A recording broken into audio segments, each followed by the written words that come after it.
dua putra kembar Bupati Lamongan, yaitu Panji Laras dan Panji Liris, yang jatuh cinta pada pandangan pertama dengan dua putri kembar dari Bupati Kediri, Dewi Andansari dan Dewi Andanwani.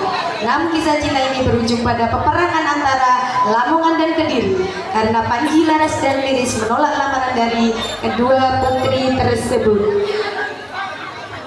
Drama ini dengan judul Tradisi Lamaran Drama Legenda Panji Laras Liris. Untuk daftar nama tokoh akan dibacakan oleh Ibu Maria. Di sini saya akan menyampaikan bahwasanya pemeran dari Panji Laras dan Panji Liris adalah Ananda, Nafis, dan Rival. Pemeran Dewi Andansari dan Andanwani, Mbak Naila dan Mbak Tiara. Pemeran Raja atau Adipati Lamongan, Mas Dala. Selirnya adalah Mbak Safika.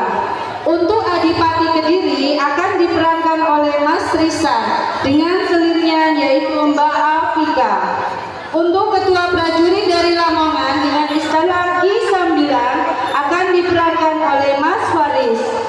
Pasukan dari Lamongan akan diperankan oleh Mas Nova, Mas Gilby, Mas Alfa, dan Mas Faris. Juga ada Mas Yafi. Untuk prajurit dari Kota Kediri akan diperankan oleh Mas Fadil, Mas Vicky, Mas Sabil, dan Mas Kevin. Untuk narator diperankan oleh Mbak Aila bersama Mbak Raisa. Untuk prajurit dari Kediri yaitu Mas Gibran. Untuk petani akan diperankan oleh Mbak Hawa, Mbak Risa, Mbak Adel, Mbak Nanda, Mbak Ara, dan Mbak Nesya. Untuk pedagang diperankan oleh Mbak Vanesia, Mbak Akila, Mbak Anggun, Mbak Kesa, Mbak Adia, dan Mbak Chelsea. Untuk dayang-dayang akan diperankan oleh Mbak Zalfa dan Mbak Azza. Demikian pemeran dalam drama kolosal yang berjudul Legenda Panji Laras dan Panji Liris. Mari kita saksikan. Beri tepuk tangan yang meriah.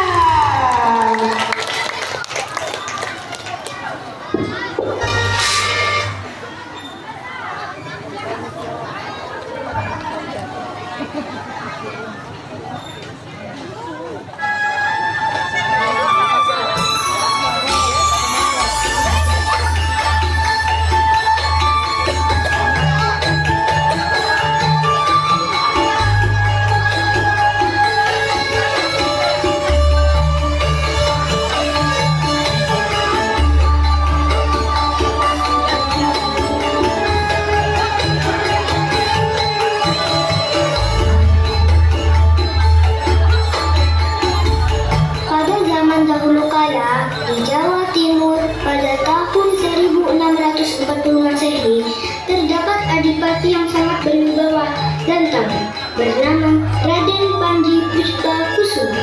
Raden Panji Puspakusuma memimpin kadipaten di Lamongan, daerah yang dipimpinnya sangat subur dan makmur. Padi-padi di sawah menguning dan panen melimpah setiap tahun. Tak terkecuali dalam hal perdagangan, rakyatnya pun sangat mencintai dan memberi gelar Kanjeng Gusti Adipati. Selain itu, Raden Panji Puspakusuma juga terkenal mempunyai putra kembar yang sangat rumahan dari perkawinannya dengan putri Sunan Pakubuwono XI, Raja Surakarta Adiningrat. Kedua putranya itu diberi nama Panji Laras dan Panji Liris, yang artinya seorang putra bangsawan yang mempesona. Tidak heran kalau banyak putri-putri dari daerah lain ingin bersunting dua pangeran yang rupawan itu. Dari kalangan rakyat pun sama, ibu-ibu yang mempunyai anak juga ingin menikahkan anaknya dengan pangeran. Di dalam kadipaten, Panji Laras dan Panji Liris dididik dengan penuh disiplin. Mereka menjadi pemuda yang kuat, cerdas, dan tampan. Mereka juga telah memperoleh pendidikan agama Islam, keperajaan, dan keprajuritan dengan sangat baik. Hingga pada suatu sore, ada keinginan Panji Laras dan Panji Liris untuk memperdalam ilmunya di luar Kadipaten.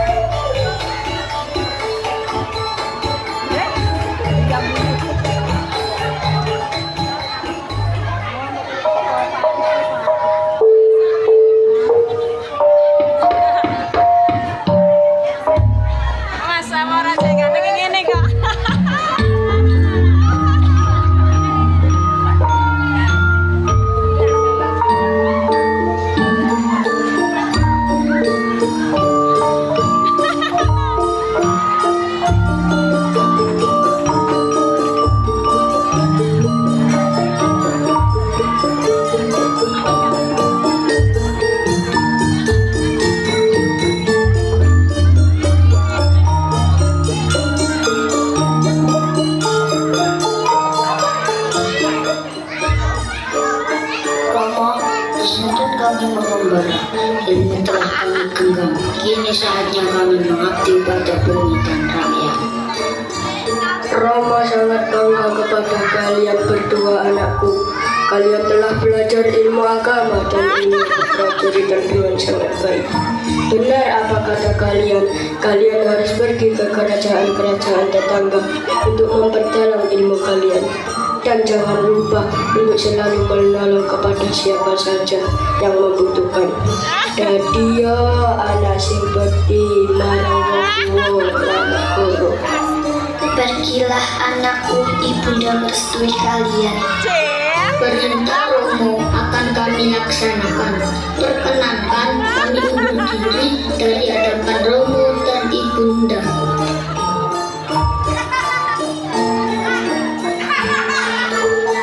Malam itu juga, Raden Panji Laras dan Panji Liris beserta rombongan pergi meninggalkan istana menuju arah selatan Lamongan.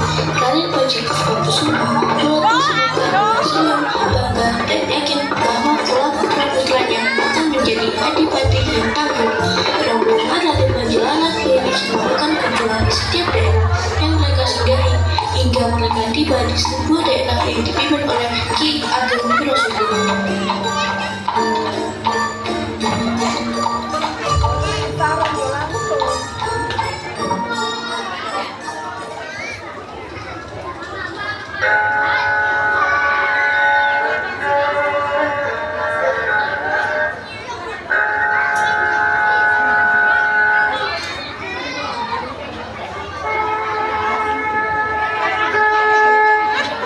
Di pagi yang masih buta, terlihat dari jauh Panji Laras dan Liris dengan gagah duduk di atas kuda.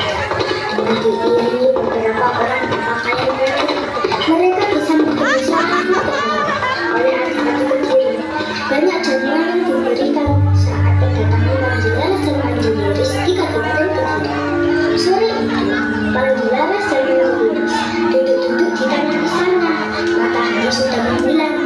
Di senja, angin sepoi-sepoi menyapu wajah mereka sehingga membuat keduanya mengantuk. Tapi sebelum mereka benar-benar terlelap, mereka dikejutkan dengan suara yang kuat yang tertawa mereka. Dan mereka tahu tawa itu tidak milik satu penumpang saja. Kang Mas, lihatlah dua perempuan tertawa itu sungguh mempesona. Kami Andansari dan Andamoli Putri Wirosopro mohon maaf mengganggu kisahnya. Maafkan kelancangan kami. Kami tidak bermaksud kasar kepada Diajeng berdua.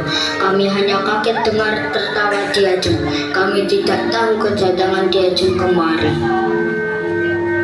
Kami yang salah karena sengaja menertawakan kisah anak berdua yang sedang menahan kantuk. Maafkan kami.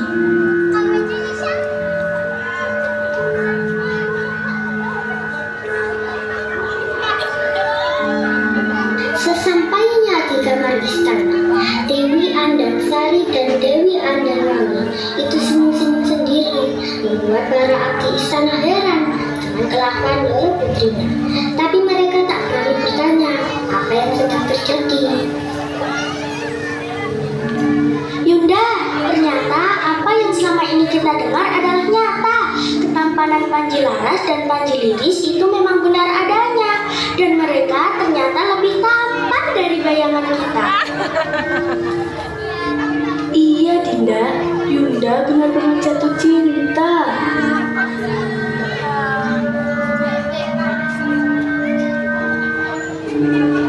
Sementara itu, Panji Laras dan Panji Liris sudah bersiap-siap untuk melanjutkan kembali perjalanannya malam itu juga. Terima kasih Ki Ageng telah mengizinkan kami beristirahat di istana. Kami sangat berterima kasih. Sama anakku, semoga kalian berdua bisa menjadi seorang adipati yang hebat. Salam kepada ayah anda kalian. Semoga silaturahmi ini tetap terjalin.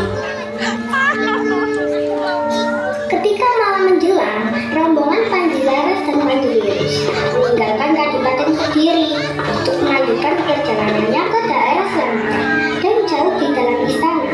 Ada dua perempuan yang gelisah mendengar kepergian Panji Laras dan Panji Liris dari istananya. Setelah Panji Laras dan Panji Liris sudah meninggalkan istana Kediri, Dewi Andansari dan Dewi Andalangi tidak bisa tidur siang dan malam. Kedua putri Kediri itu sudah terlanjur kesengsara karena Panji Laras dan Panji Liris. Ki Ageng Wirosopo akhirnya mencium kelakuan aneh kedua putri kesayangannya dan memanggil mereka berdua di hadapannya.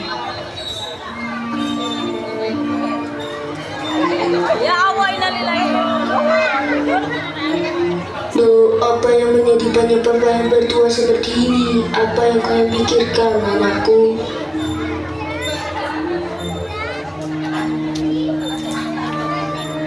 Ceritalah anakku, Rama dan ibumu tidak ingin kalian berdua jatuh sakit jika setiap hari kalian tidak ada nafsu makan dan susah tidur. Rama, Ibu, maafkanlah kami. Tidak sepatutnya Dinda seperti ini. Kami berdua telah jatuh cinta kepada Pangeran Panji Laras dan Panji Liris. Pangeran tersebut sudah membuat kami terus memikirkannya dan terasa rindu jika tidak bertemu. Rama, datanglah ke Kadipaten Lamongan untuk melamar mereka. Kami sangat mencintainya, Rama.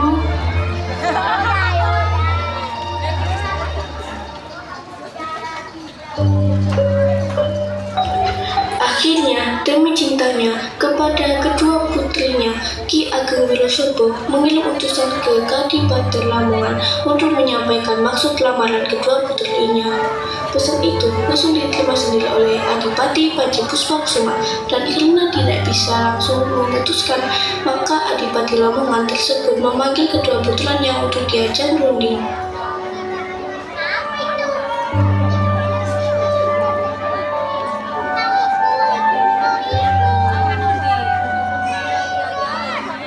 Anakku, Romo telah menerima surat dari Ki Ageng Wirosopo mengenai lamaran untuk kedua putrinya.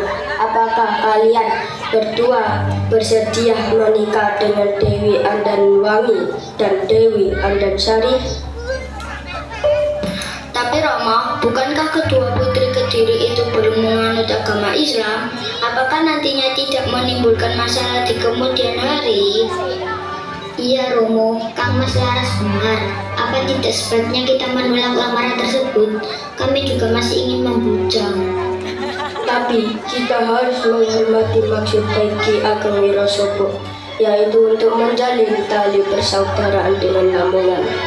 Tapi baiklah kalau begitu, kita ajukan syarat saja sebelum perkawinan itu berlaksana.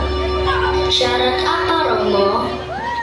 Kita ajukan syarat genuk dan kipas dari Sela Cendali, tanda niat memeluk agama.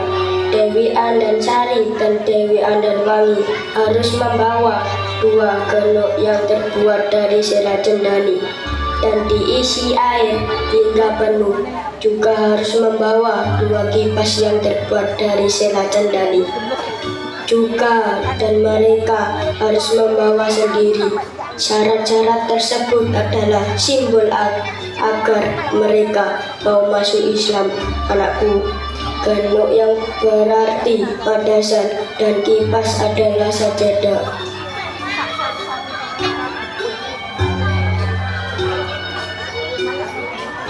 syarat itu pun disampaikan kepada Ki Ageng Wirosobo.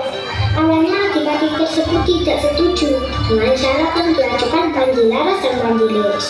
Karena syarat itu tak masuk akal, tapi ternyata kedua putrinya sanggup memenuhi syarat-syarat yang diajukan. Inimbau cincin-cincin, luwih becik, ngeplok pisan. Kedua putri tersebut sudah terlalu kasmaran, lebih baik dilanjutkan sampai perkawinan. Berita bahagia itu pun disampaikan kepada Adipati Lamongan bahwa iring-iringan dari Kediri akan datang ke Lamongan untuk meminang putra Adipati Lamongan, Panji Laras dan Panji Liris. Karena saat itu musim rendang dan sungai di Lamongan sering banjir, maka Adipati Panji Puspakusuma menyuruh iring-iringan dari Kediri lewat Sungai Lamong yang airnya dangkal, yaitu perbatasan Lamongan Selatan.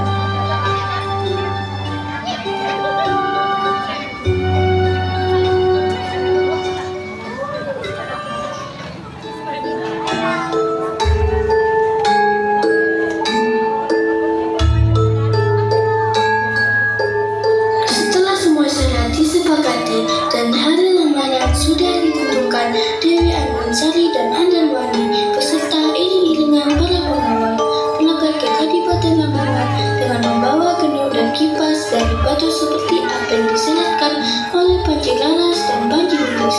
Dengan dibekali ilmu oleh ayahnya, Dewi Andansari dan Andanwangi tidak merasa kesulitan dalam membawa gendong yang berisi air tersebut.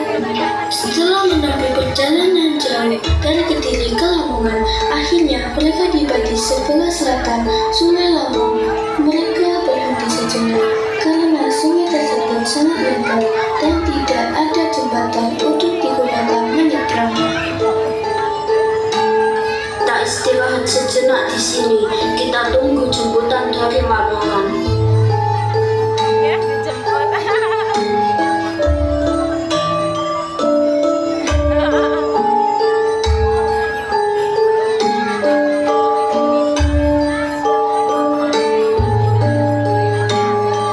Tapi setelah lama menunggu, tidak ada utusan dari Lamongan yang datang menjemput. Tak lama kemudian, jauh di seberang utara Sungai Lamong, tampak kedua jejaka yang sedang menunggang kuda berjalan ke arah sungai. Mereka yakin kedua pemuda itu adalah Panji Laras dan Panji Liris yang ditugaskan menjemput calon istrinya, Dewi Andansari dan Dewi Andanwangi.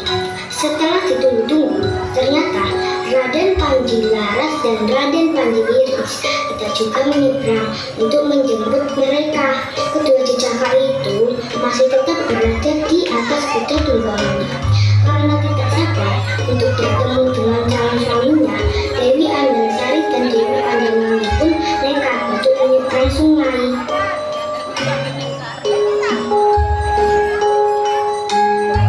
Putri, bagaimana kita dapat menyeberang sungai ini? Lihatlah, airnya penuh. Nanti bisa-bisa kita semua tenggelam kalau nekat untuk menyeberang. Kalian semua jangan takut. Bukanlah Sungai Lamong adalah sungai yang dangkal. Kita akan tetap menyeberang melewati sungai dengan berjalan pelan-pelan.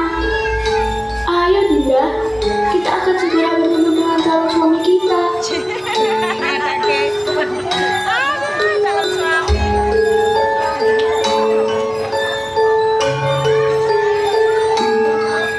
Yunda, sungainya semakin dalam. Bagaimana ini? Pakaian kita pasti basah semua. Di tepi utara Sungai Lamong, Panji Laras dan Panji Liris beserta Ki Sabilan menyambut iring-iringan itu dengan rasa senang. Tapi tiba-tiba paras mereka berubah ketika melihat kedua betis putri Kediri itu. Terperanjatlah mereka. Kang Mas, lihatlah kedua betis mereka. Apa aku tidak salah lihat? Ayo pergi Dimas, kita batal kawin. Karena tidak mau mempunyai istri seperti mereka. Mereka memang cantik, tapi kedua betisnya penuh dengan bulu lebat dan panjang. Ironi tenar Kang Mas. Dimas juga tidak mau menikah dengan mereka. Semua prajurit dari Lamongan lari sambil teriak-teriak karena sangat terkejut dengan kejadian yang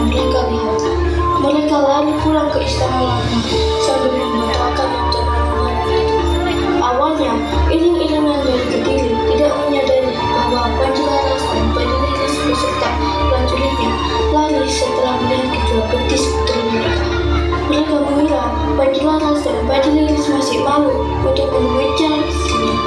Tapi saat Dewi Andarsari dan Dewi Andarwangi mendengar teriakan bahwa lamaran dibatalkan, panas hati mereka. Mereka merasa dilecehkan dan dihina dengan sangat berlebihan. Saya tidak terima diperlakukan seperti ini, Yuda. Mereka sangat keterlaluan dan tidak menghormati niat baik kita. Mereka malah lari dan membatalkan lamaran ini. Iya, Yuda.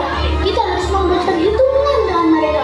Biar mereka sadar atas ulah mereka menghina kaum wanita. Mengawal, kejar mereka.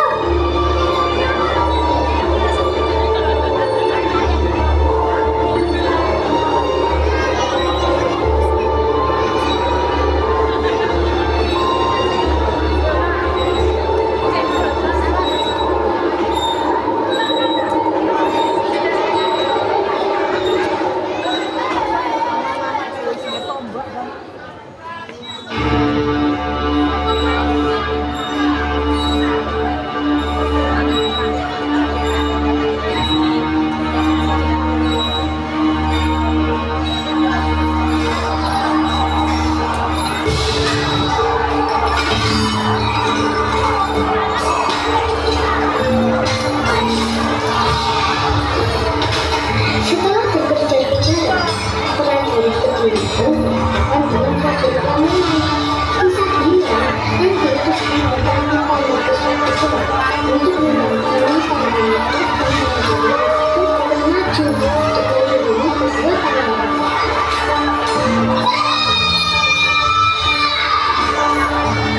Prajurit-prajurit Kediri sudah tidak bisa dilalui lagi. Mereka langsung menyerang prajurit Lamongan. Suasana panas dan dingin dan persaingan semakin menekan. Darah berceceran menumpuk.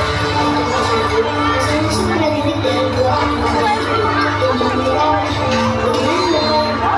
kisah gila terus merangsek ke depan.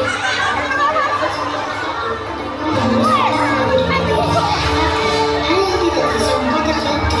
Kesalahan jatuh terkumpul.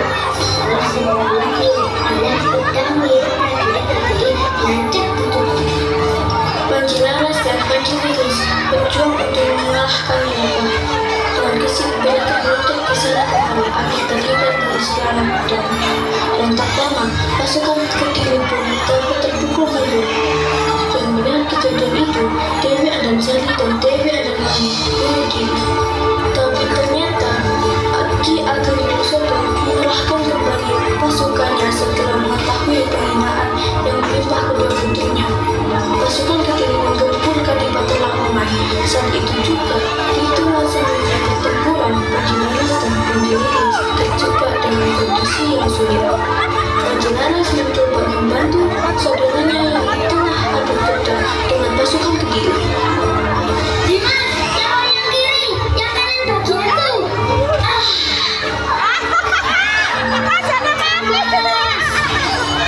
Pertempuran antara pasukan Lamongan dan Kediri sungguh menoleh. Luka di hati Adipati Puspakusuma. Kedua putra kebanggaannya gugur dengan cara yang mengenaskan. Lalu persaudaraan antara Lamongan dan Kediri pun terputus. Dan secara tiba-tiba Adipati Panji Puspakusuma menghilangkan sebuah kalimat seperti berikut. Jangan dan saya menikah dengan putri Kediri jika tidak ingin celaka.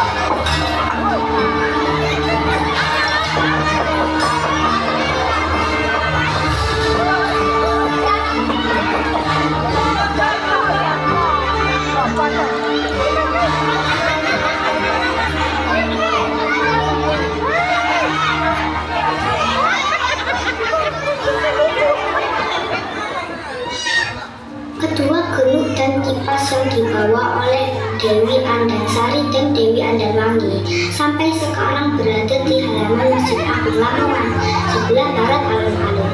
Sebuah keyakinan kalau putra Lamongan tidak boleh menikah dengan putri Kediri. Saat ini masih dipercaya bahkan sebuah tradisi pihak perempuan lebih dulu